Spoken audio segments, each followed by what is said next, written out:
काही काही कविता इतक्या गोड होत्या. कवी इनामदाराने एक कविता केली ती बैलाची. तुझ्या शेतात राबून माझी सरली हयात,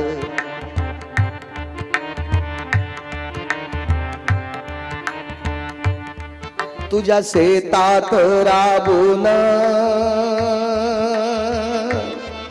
माझी सरली हयात, माझी सरली हयात, माझी सरली हयात, माझी सरली हयात.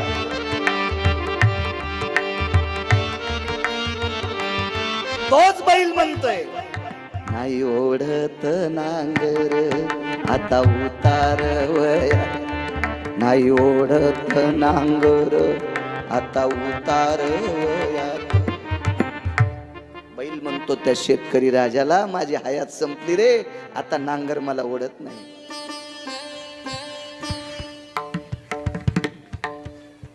त्या बैलाची उमेद असताना शेतकऱ्याने काय त्याचे लाड केले. मला चारलास गुळ, मला घातलीस झुल, मला चारलास गुळ. हे राजा, मला गुळ चारलास रे, मला झोल घातलीस रे, आता मला कसायला देऊ नकोस रे राजा, देऊ नकोस. या कवितेतलं शेवटचं वाक्य ऐका ना. वाक्य काय म्हणतो बैल. मेल्यावरती मला रे, मेल्यावरती मला, मला एक दारू दे, माझ्या काताड्याचे जोडे तुझ्या पायात वाजू दे, माझ्या काताड्याचे जोडे तुझ्या पायात वाजू दे.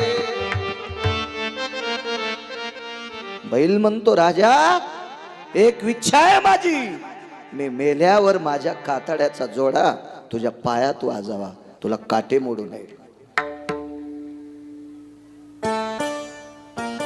काय काव्य असलं काय, मर्मज्ञ लोक होते, मर्मज्ञ लोक होते. तशी एक कविता परवाला तुम्हाला बोलून दाखवली. बहिणाबाईंच्या कविता फार सुंदर होत्या.